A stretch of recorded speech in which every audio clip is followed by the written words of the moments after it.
tosekanaki na mosolo ya mboka Kongo ekoki tofungwani misolelo tomoni bozo banyo.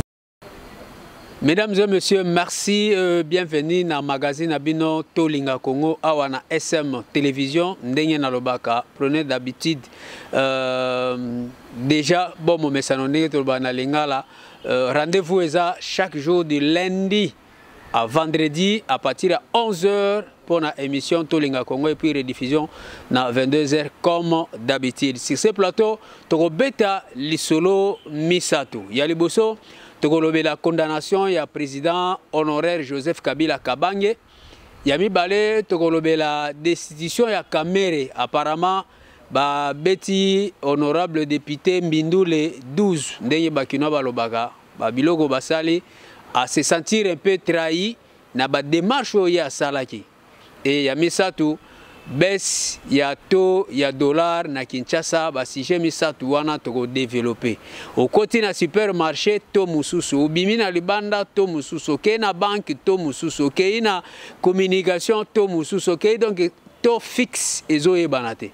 Biloko ezo kitate, biloko ezo mata, mwa biloko moko boisane, biloko eza mwa ebele, makambo eza mwa ebele, oyo toko découvrir yango.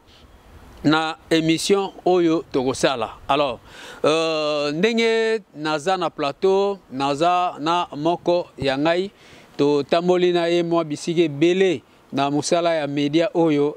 Tokogisi ata 10 ans déjà ya amitié, ya esika moko, ya mwa makambo ebele, sikoyo mbala na ye ya liboso na SM Télévision, azali confrère journaliste Steve Kambanga.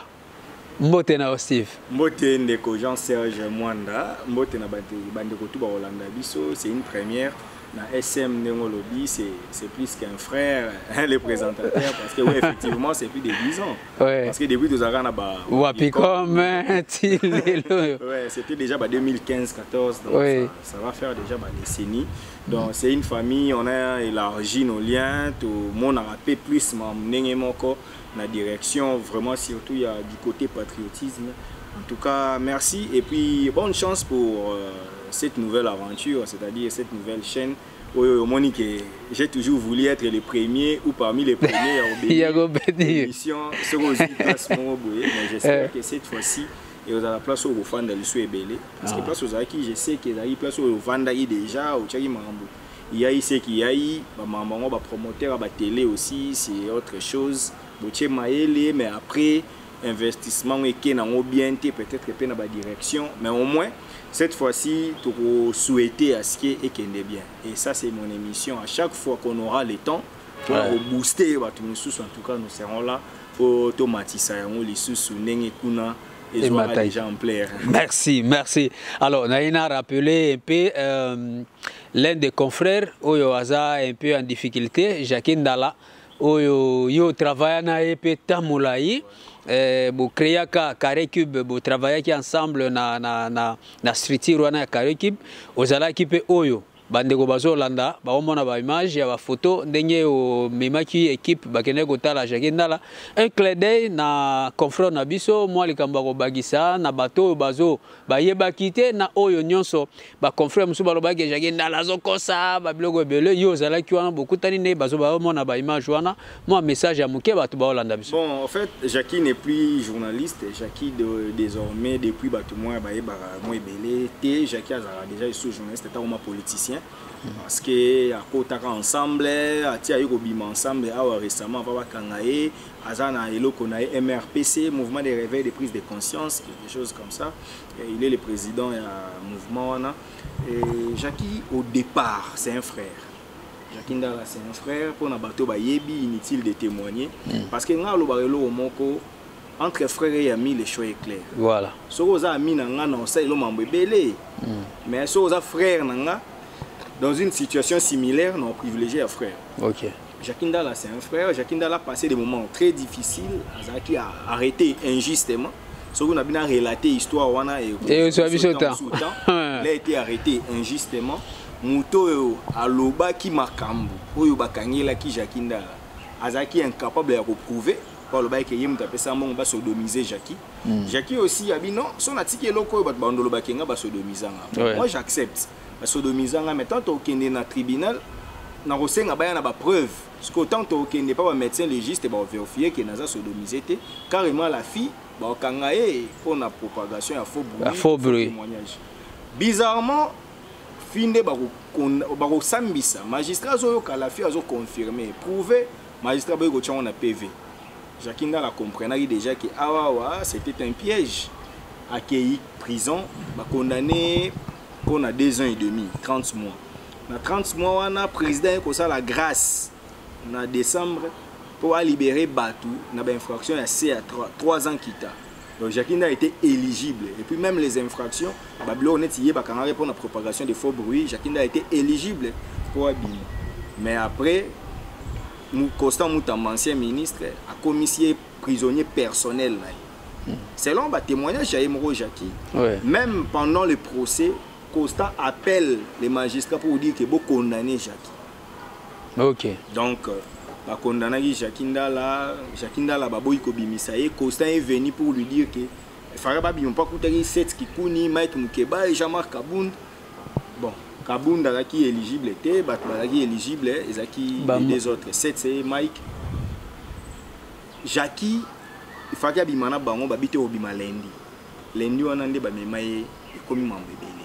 Na soukanango Constant yé pour lui dire non, moni Zaboye mais son abimina yo so babimi so faut que maman consultation et béran. Oh. Donc balima marchander arrestation nae. La consultation en tout cas beaucoup de donc Jackie pour lui les a nous autres trahir il voulait finir 30 mois mais malheureusement nous autres donc il a résisté na la prison na pas si mais atikala droit na combat nae c'était ça malheureusement nous autres ko trahir bandi ko bela tant amoni penza que ça ne va pas nda sala ki testament oyo sala ke to me capé corrélé yango jusqu'à ce que on a dit qu'il y a une injustice ne ba yo PCP liberté provisoire mais avant ça ba même qui déjà na sana ya moni sangwe tambola ki ke Jackie Nda la kufi parce que tambo ba bimane ba tie na placard ba placard d'abord ba mona ki mo genre et puis tant ba komi na sana e ba ole ba tie na ambulance mo ba tie na corbillard pour bimise na prison oh là kana imo e salama ki wana donc une façon ko achever mutu moralement tout ça déjà. Ah, Jackie a confié. Bakene na sana faut bon matin na 4e étage. Parce que talambinga wana bon mata tout ça donc ba mona nga ke oza ba signe ba tiaka ba kufa. Ouais. Donc Jackie a mataki ti biso toke na ndongo lobi wana nous avons conduit la délégation. Tokende ko talaye ba ancien à Carré Cube totalié et puis deuxième délégation même ba journaliste ba structure mususu ba Jackie na posé ça année on a fait un jour tokende ko talaye dans l'hôpital na Open place au besoin qui est pour nos soins. Donc aujourd'hui, le mal est loin, bien qu'il est encore souffrant, mais risque où les ala qui wana makasi, nzamba sungi et leki. Maintenant là, Jackie, nous pouvons dire qu'il y a des améliorations. Il y a état de santé naïe par rapport à la difficulté l'ingara les kanango, gloire à Dieu. Et puis moi personnellement, je remercie Kaka Siko, l'autorité judiciaire, va comprendre que non. Même si il est condamné, mais à quoi bénéficier de la liberté provisoire, surtout qu'à Pirjaki déjà une grande partie à peine naïe.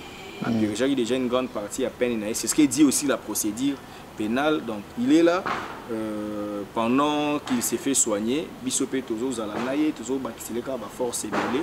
Et merci Nabino Nyonso Obo Sombagi Likambongo.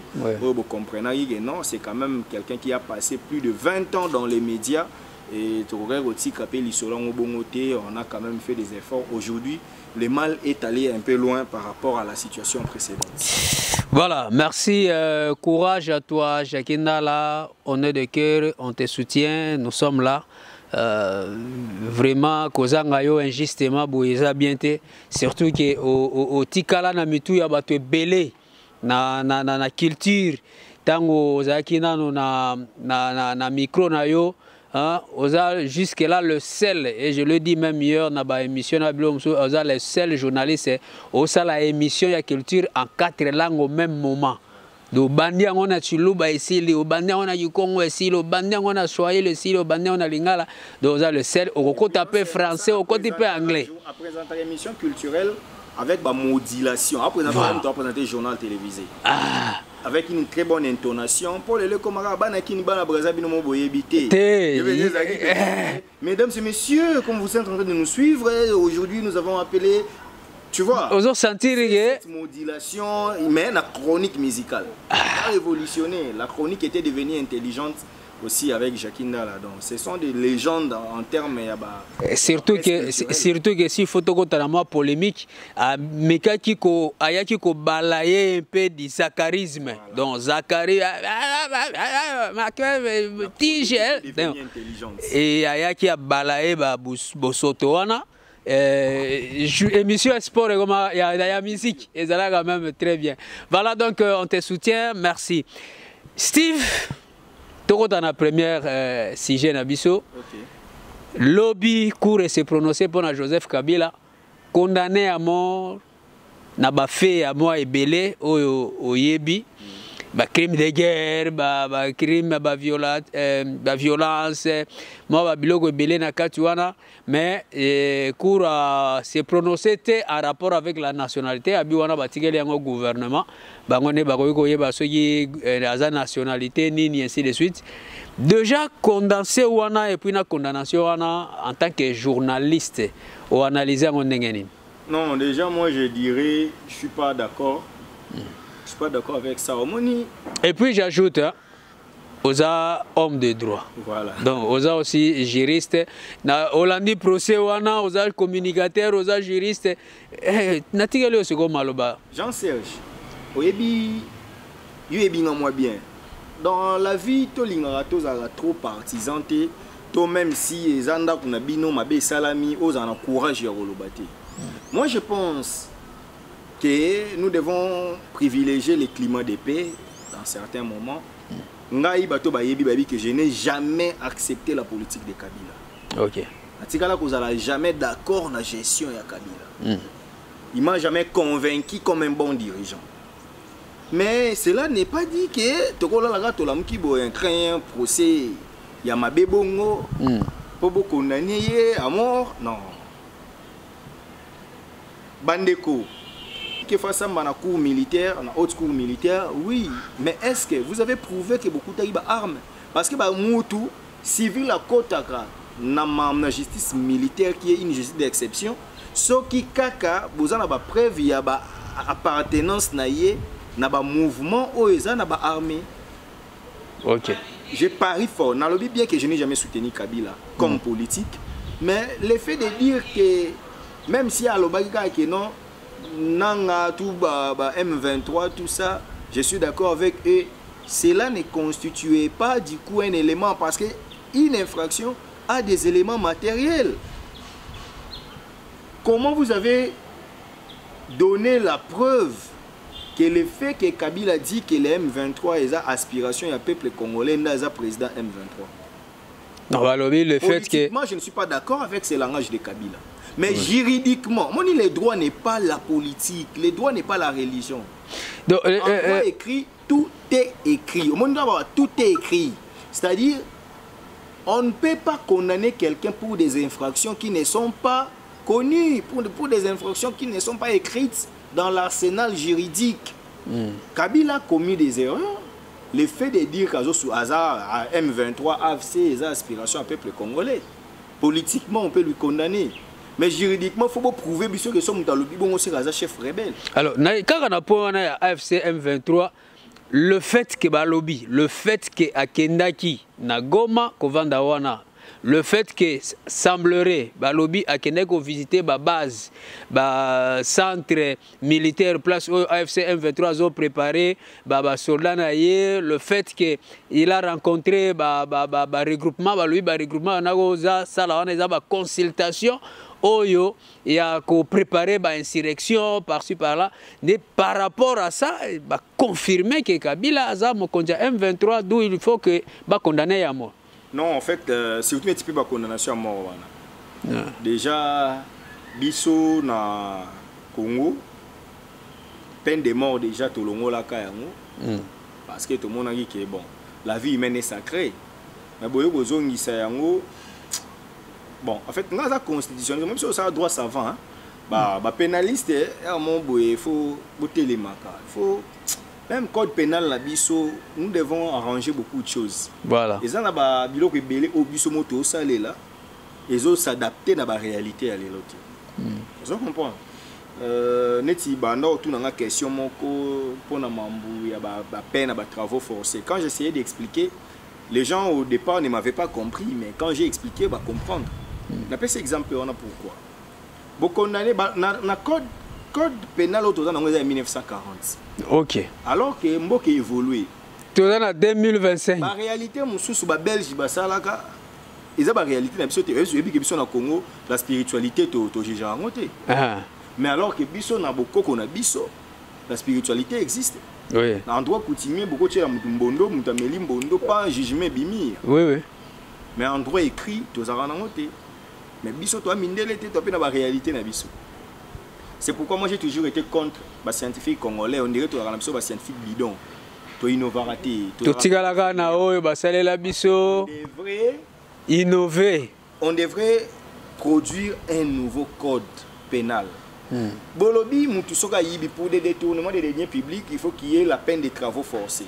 Mais le monde évolue. Nous avons remarqué en droit du travail que le travail doit être un contrat consensuel. On ne peut pas obliger quelqu'un à travailler. On ne peut pas forcer le travail à quelqu'un. Sur ce, il y a un juge qui a une peine de travaux forcés pour la peine d'emprisonnement.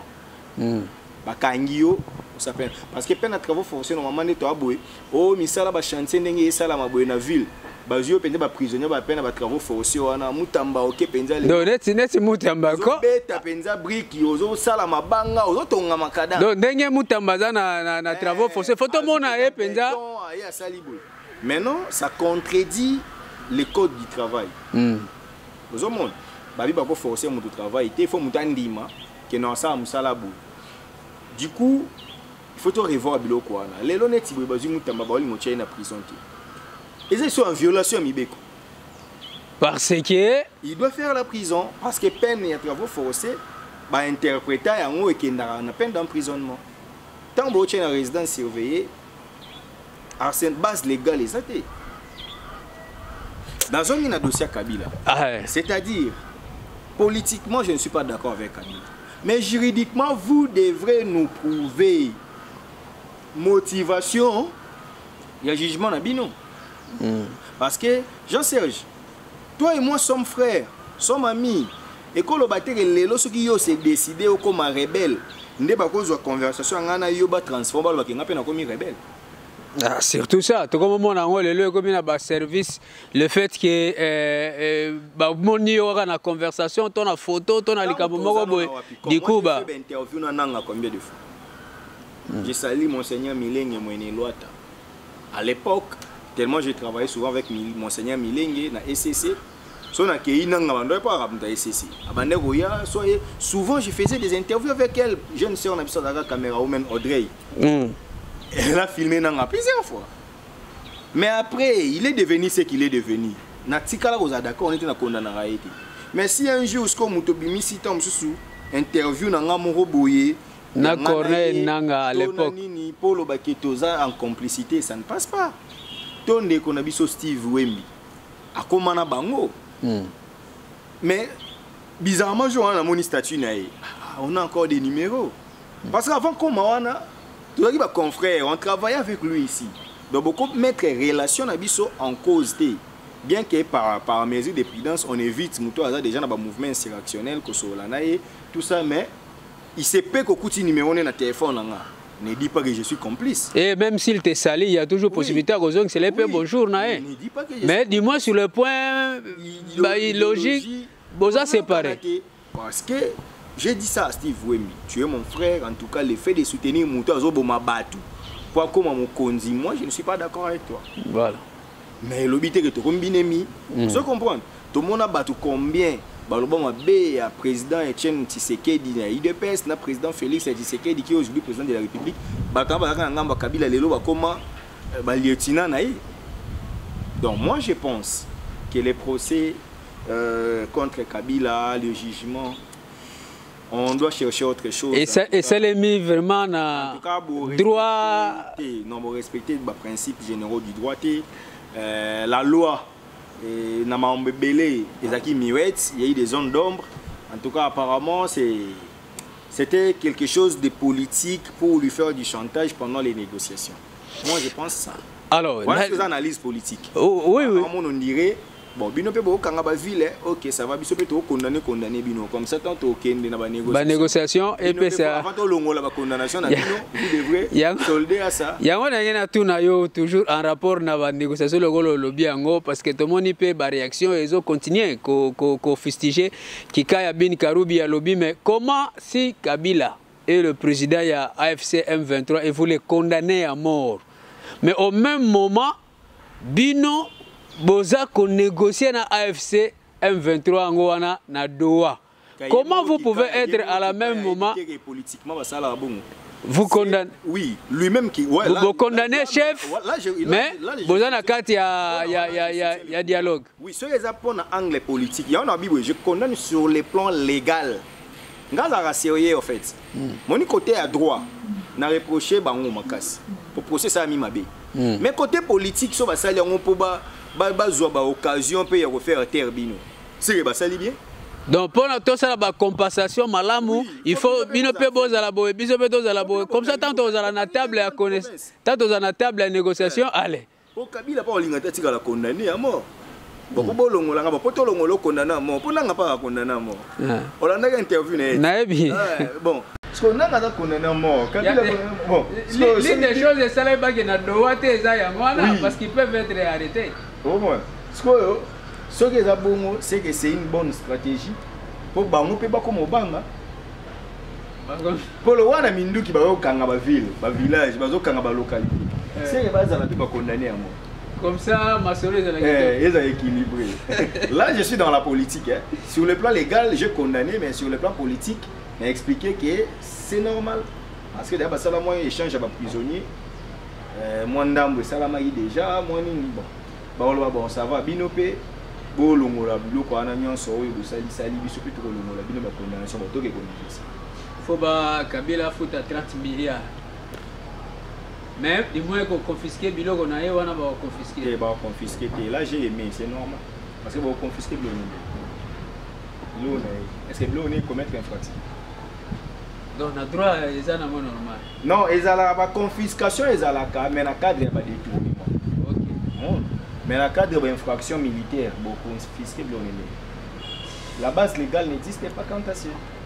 Mesdames et messieurs, merci de la fidélité na SM Télévision, na plateau, na analyste, journaliste, maître Steve Kambanga, na yende toujours betali solo, il y a actualité politique, to lobeli condamnation, il y a Joseph Kabila et sikoyo to lingi to beta un peu solo.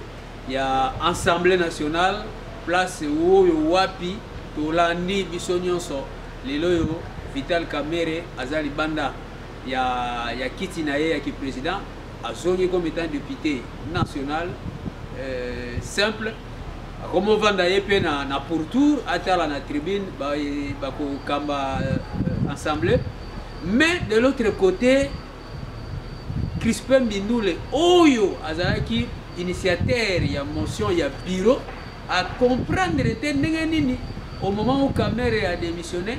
Et puis, Madame Ina Mouozi, peut-être Dominique Mounongo, merci beaucoup. Tant Yepé a démissionné, du coup, carte échangée, bateau n'y a surtout c'est na bango bakoya na bureau. Bango, babongisi dossier na bango, bango batikali, Kester atikali, rapporteur atikali, premier vice-président atikali. Bon, les vieux boss au Yégout Batoucha y est peut-être y a Zalagi déjà. Du coup, Mbindoula s'est senti trahi. Steve, vous êtes journaliste, vous êtes homme de droit, légaliste. Mais ça, nous avons est-ce que les démarches les a respectées? Est-ce qu'ils ont respecté des missions à Kamere à la va-vite? Qu'est-ce qui s'est passé? Bien. Ici, les responsabilités sont partagées. Mbindoulé a sali pétition. Azuba Master naye, ba collègue naye, ba sali pétition, ba attaquer Cameroun. Babi Cameroun ka yé mon côté na 4 autres membres du bureau, ba épargné mi ba. Premier vice-président Isaac Jean-Claude Chilumbai, deuxième vice-président Mbosso Kodi Ampoanga, ba Tikiba. Tant où Babandi ko attaquer, la démarche n'était pas mauvaise. Bazana Babiloko bango ba on est au fond. Du coup, il y a une commission pour Bassamis. Il y a une caméra, seulement il y a un monde aussi prendre de Basu force, il y a se tourner parce que honorable caméra, honorable Mounongo, démissionnaire qui déjà avant. Si déjà la cible est atteinte, monsieur Babou. Vous comprenez? Parce que Moutaliboso va balancer les aïnans. Donc peut-être qu'on a mbindoulé à mon aguina nous caméra. Pour ça, le bagi bureau mobile. Ben il va le mon bureau mobile. Caméra boya qui aime sous la confrontation, sous bani bon pour mon honneur à boy ballon à démissionner. Maintenant sous après bon autre on a le cas démissionner parce que il fallait pas statuer cas par cas. On a 5 accusés. Rapporteur adjoint, Tikali, rapporteur titulaire, Tikali, Jacques Joly et Sengekeli, professeur. Questeur, on a questeur adjoint, Tikali, classe Nehema. On a compris que la période de commission a statué à Monique Kébine pour pétitionnaire. Ah, oh, ce que il y a caméra, bon, bon, ces années. Parce que je suis frappé au nom de l'équipe. Bon, le col a vu un journaliste congolais, Mandia. C'est-à-dire que tu as Mandia. Le col a un journaliste congolais, Mandia. Aussi bien que vous vivre dans le coupage. C'est ça en fait la réalité. Ce qui, Bolobaki qui caméra, mes gestions, Ali Mbongo, Asali Boye, assistant parlementaire, et bon, ce que c'est ça. Ce qui est à la qui s'est réalisé pendant que l'on normal, c'est que ça m'a été. Parce que le ministre des Finances parle qu'il y a un problème dans l'Assemblée nationale et que ça m'a montré. Ce qui est reproché Camille, le bon joli, il faut que ça ait un rapport à un assistant parlementaire. Et moi je pense que Madame a encore une opposition, ensemble. Mais il y a personne qui est visé parce que Balobi il a rencontré Bakira. Voilà. Il y en a qui elle-même, elle s'était sentie lésée. Parce que mon acquis en tout cas, franchement, aucun Congolais sérieux peut soutenir les MP. Ça, je suis désolé de vous le dire. Moi, Nazaka Boui, le fait de chef d'institution, maman. Vous avez mon condi. Souvent, on écoute un biso peut tous en avoir tout. Abi Frank Dion va venir au Bela, donc il fallait rendre visite au la de passage à Bruxelles. Il y a mon habit ici. Frank Dion a choisi de trahir le pays. Comme la Frank Dion a eu humanisme, et un point oyo, c'était pour rendre visible. Frank Dion vient en Haïti. Yo yebi. Frank Dion.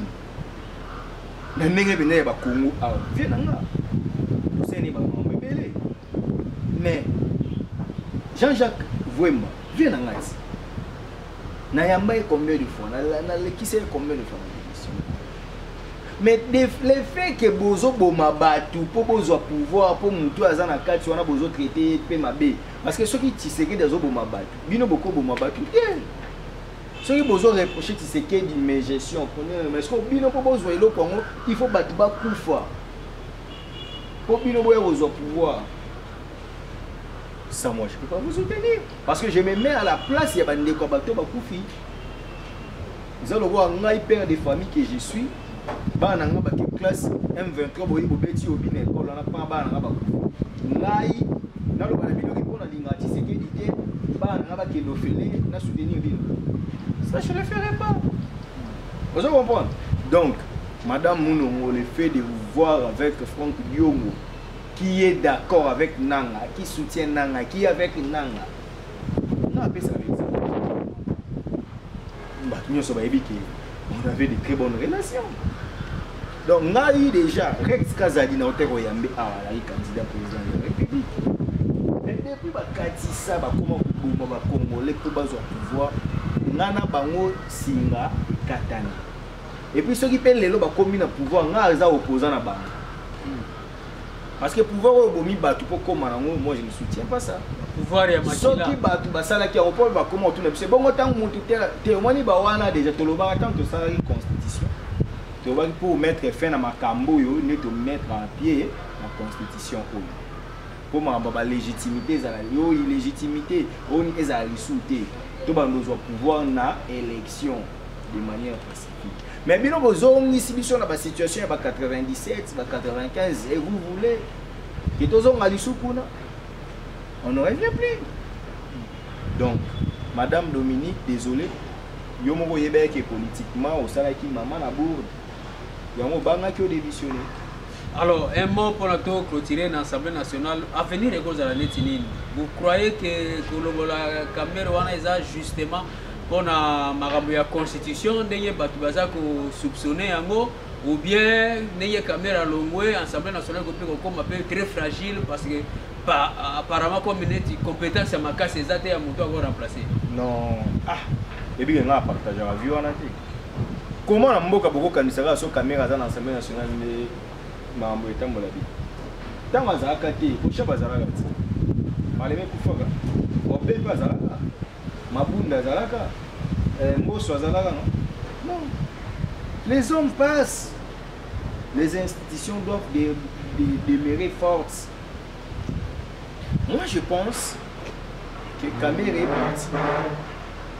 Mais dans les 499 députés, ma président à l'Assemblée nationale. Nous avons des gens intelligents. Nous avons des hommes intelligents. Tu peux savoir on est confiance. Ou peut-être pour tout le monde, ça va coup sale. Moi, je demanderai aux élus nationaux de réfléchir. Bon, j'apprends qu'il faut que nous va respecter l'espace linguistique, les leaders, il y a Esther, tout ça. C'est pourquoi moi je pense qu'il va honorable les Michi qui va là-bas. Bourgoutiaï, il est fort en diplomatie, il sait parler avec les gens, il est aussi arrogant, il est coopératif, il est intelligent. Bobby, bon, honorable Willy Michiki, Kumbabiso, aussi sa législature. Mais pour le changement de la constitution, moi je ne pense pas parce que Kamere, Azala directeur du cabinet à Tshisekedi. Kamere n'a pas désistement dans la signature à Genève. Si Kamere pouvait empêcher Tshisekedi de changement de constitution, il n'y a pas de bon. Peut-être qu'il n'y a pas solo déjà bien avant. Il y a évité le solo tentative de changement de constitution déjà avant notre deuxième mandat. Si Tshisekedi savait qu'il y a un poste changer concernant la Kamere, pour sortir Kamere refusé. Et si Kamere refuse pour changer de constitution, bravo à lui. Mais moi je pense qu'il y a une spéculation. Il y a des communicateurs à INC, il y a accélérer. Kamere a boyaki, mais changement de constitution. Moi je pense que Kamere va jouer quand il y a un piège. Derrière, il y a une gestion, il ne va pas jouer. Ou soit un conflit entre les parce que le conflit, monsieur, est arrivé à la présidente.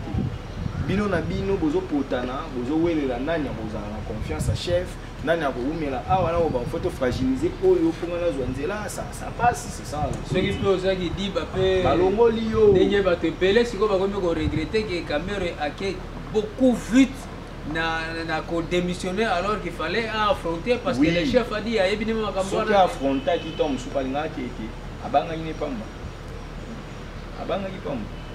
donc moi je pense que dire que Kamere Karamta aussi l'Assemblée nationale, n'a pas ce exemple à Willy Michiki, c'est aussi un bon candidat. Il a les profils pour diriger l'Assemblée nationale. Et moi je pense que j'aimerais d'ailleurs souhaiter au président que ceux qui vont changer mon après dans la Michiki. Parce que Ayebi, comment gérer Batakati, comment gérer Batalibanda et même M23 dans ce qu'il y a. Mesdames et messieurs, merci. Toujours pour aborder troisième virage. Fidélité Nabino na Tolinga Congo émission puis magazine Nabino et puis na SM télévision. Il y a mon disons pousser biso tout ça la musala ya malam et puis tout yamba ba invité ya qualité ya réflexion na ba plateau na biso. Moto azo ko analyser malam et qui pose wa eloko oyo botikala na. Et non moto ayeko sala makelele na plateau. Mais botikali na eloko. Alors, toujours au dernier virage, baisse, il y a taux, il y a dollar, mais les lots, confusion, ils ont ma casse. Chaque esika, ils ont la taux. Ok, na ba supermarché, ils ont la taux na bango. Ok, na ba banque, ils ont la taux na bango. Ok, na ville, ba taux ils allent. Bamsou, ils ont la 26 000, bamsou, 27 500, bamsou, bazana 25 000, ok, na changu, to mususu. Oye awa ba biloko zo kitate tout monde lipa et kiti mais biloko msusu et menti les sous donc on ne comprend pas et balobi na biso na ba expert msusu balobi ke ezali face ya ba institution donc ba institution et kosi population et ba kiti $6 mais ba kiti si na bango dollar te. Donc on répondre était analyste invité à co-analyser, tu éviter ce qu'il y a à répondre dans mon mais à quoi ça biso quand même quelques analyses. Est-ce que tout est dollar et qui dit à solo, tout est à spéculation, tout est à blague, bah qui dit si bah fouti bah tout il y a l'état après bah matisi ango, biloko ezo kitate, qu'est-ce qui se passe? Au son bas dollar, au son bas unité, na ba réseaux sociaux ils ont 28 000. Mais au Bimakoto, na Libanda va changer, on a 26 000, 25 000, 24 500, on ne comprend plus rien.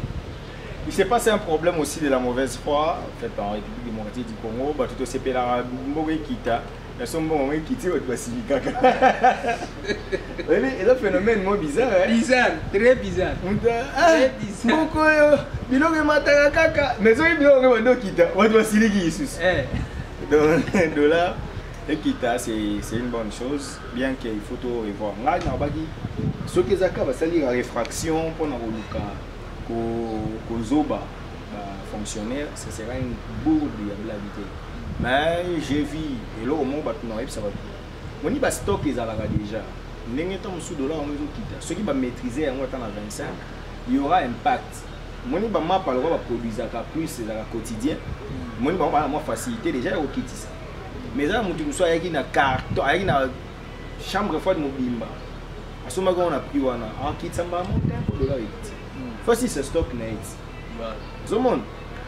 Ce que quitter ici malamoko. Bah mais à 10 à 15 jours, à 10 à 15 jours, bon là tu comprends date, OK, il y a une semaine. Tout à l'heure, semaine on peut te bandit souka, tout à l'année mon besoin kende. Ce qui bilo quitter là on comprendra les bêtises parce qu'il faut aussi ministre de l'économie à réguler les prix. Je comprends. Parce que les lots baissent, il y a taux, il y a dollar, donc appréciation de la monnaie, il y a franc congolais devant dollar et qu'aux allez bien. Moi je souhaite à ce qu'il quitte solo. Parce que ce qui quitte, une chose est vraie, ils sont à droite, ils ont des droits financiers, ils ont des finances publiques, ils ont plus rebelle que n'engagez dollar, il y en a 28, ils ont moins passé comme il y a 20. Il a moins passé. Au moins l'économiste et les monétaristes va contrôler. Il y a un moment où on a payé belé à développer. Parce que pour mater matara même ça me il y a ceux qui payent là aussi pas besoin de 25 là je suis en science pas besoin de 25 24 pas ça miracle mais tu as besoin de 25 24 et puis tu reçois moi baisser après il y a au moins on a 25 qui là où ils ont 2000 francs et puis moi 1700 et là où ils ont 800 et puis moi 500 et rosunga sikoyo ndeko mope pour le débat politique comme il y a ba comédien comment on ça ba comédien ni kofa ya ba bula fufu na wazela pa yana lipa alors ba lipa oyo ezaki 500 et comme 400 aya na mutu mais aya la bino préservatif voilà c'est nous que bandumba ba mibali boza ba ben fidèle on est préservatif to ando so mango 100 francs et comme 200 par moment to ngalo ba kango fait dans un monde où dans la République. Donc, à côté malamu eza, dans le malamu eza. Côté mabe eza, dans le mabe eza. Moi, je souhaite à ce que la baisse y a taux est à la effective, à niveau la population. Le peuple a senti que le cola m'a sang sur les acquis 2000 francs et comme 1800. On dit 200 ans. Nous avons un impact comme sur ce numéro. Mais si nous avons 10 bicolo, 200 c'est comme 2000. Parce qu'il y a 2000 francs. Nous avons comment la valeur. Donc, le lot, on ne sait pas comprendre, et même par réseau, la télécommunication, là tu as raison, parce que même là, quand je faisais l'abonnement, les réabonnements hier pour les enfants, on a mon avis qui va garder dans le cas tout. Et puis, on a tout ça, mobile, ça reste à vérifier, la télécommunication, maintenant, comment on va cambier, on va quitter ça, et puis nous, on va quitter ça. Oh, ce qu'on quitte ici, en tout cas, ça nous fera bien, parce que même la pompe, au monde a quand il y a 29 000 francs, 2900, 2800, il faut qu'il s'en pour ça, c'est ça mon souhait. Oui, na coupé ça moi exemple, il y a maman moko azana bana misatu alubi mais le la map a quitté na 400 francs alors que banako sombango 1500, on somba 1200, 300 voilà. Abi 300 et qui n'a pas renforcé soukali, bâti, tout ça. Donc pour la maman on a sepelé quand même. Abi ce qui est allé on a ba produit belé ba semoule, ba bilo modo surtout musu sona ce qui est quitté. En tout cas pour naie à mon déjà que ça va. Ce beau foutu va fonctionner. Là qui ça va provision. Son biloso, son bi semoule, son bi foufou, son bi moi, je suis bongo et ça, la débilo quoi, et quitte. C'est-à-dire, si vous avez 600 000 francs, la 600 000 francs, pendant ce moment, je suis boulot, moi, dans un mais bon, moi, je suis à la ticala, je suis un peu de ma foute. On oui, une pécote. Mon économie et je dans moi sens. C'est comme ça que moi, je demanderai au professeur Daniel Mukoko Samba, le vice-premier ministre de l'économie, de revoir un peu, de nous communiquer, de sensibiliser, que les gens comprennent. Que les gens comprennent parce que na minute oyo mututu aza isolé na point na ye mututu azoye baté et kiti ya solo les a la réfraction les a piège à gouvernement non mais moi je souhaite parce que les allez au monde de ressources parce que ceux qui bilo kiti les deux petits bisonné trop c'est clair non parce que bisonné trop vivre na Congo ba na ba na Congo Comme arrivés à la fin, tous ça invité 2-3 minutes, il y a résumé. Après ça, moi, à mot de la fin pour la émission, à mon colonel et pour tout le monde, bonjour Steve, s'il y a à dire, s'il y a à ajouter, n'apprécie au moins Ngonga. Au conclure. Nalinga bandeko va comprendre que la ministre des hydrocarbures, la ministre d'État, la ministre des hydrocarbures, Excellence Akassia Bandoubola travail d'arrache-pied, au monument de stabilisation de la pompe de carburant. On a remarqué que les lots avant hier, qui ont permis d'exploitation, de manière illégale, mais aujourd'hui avec elle, c'est-à-dire tout est pris en ordre, c'est-à-dire au Lingui. Au salamam, au évoluer dans le domaine des hydrocarbures, il faut se conformer. Il faut ça m'amener et l'ongo bani. Et puis cette stabilisation, on a nous besoin que cette fois-ci, ma pénurie à carburant. Et si oh ni parce qu'il y a une bonne politique mise en place pour que cela soit effectif. Au moment que les lots, tozo les la lissou, te ko na kenari boye na station boye carburant zate.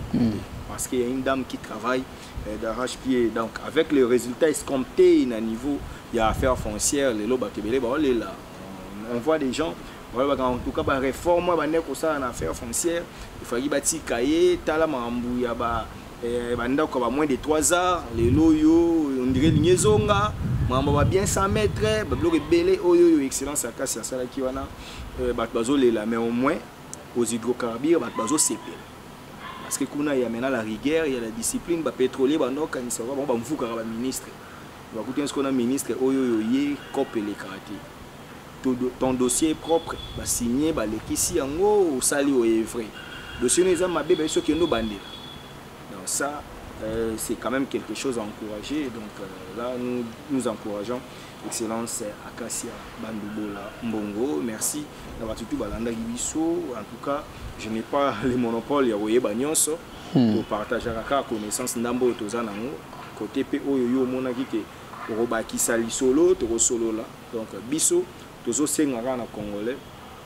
Place nyonso yo za dit toi que yo nous a facteur de développement. Le développement Congo au bande pas nanga. On a fait ça la bien, c'est important dans le Congo, on a les cas inaperçus, il faut na pierre pour Congo et Tongama, pour Congo et Zarabien. Ce que Salibongo, né dans le peuple congolais mi bundela, pour ce que mi bundeli te muta bundelo. Exact. Donc yo congolais faut linga Congo. Kozelaté tchadien yo linga Congo na place na yo. Kozelaté malien a linga Congo na place na yo. Yonde faut linga Congo, yonde faut ça la pour Congo et Zarabien d'ailleurs comme émission à to linga Congo. To linga Congo. Faut linga benza Congo, faut to linga benza Congo. Merci Jean-Serge pour l'invitation et je suis flatté et Dieu est dans tout le monde à tout moment pour enregistrer de nouveaux numéros.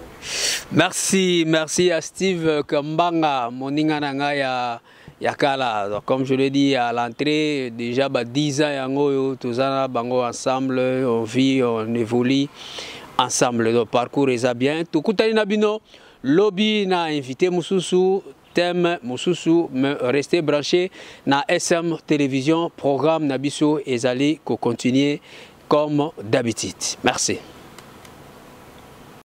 Tosekanaki na mosolo ya mboka Congo ekoki tofungwani misolelo tomoni bozo banyo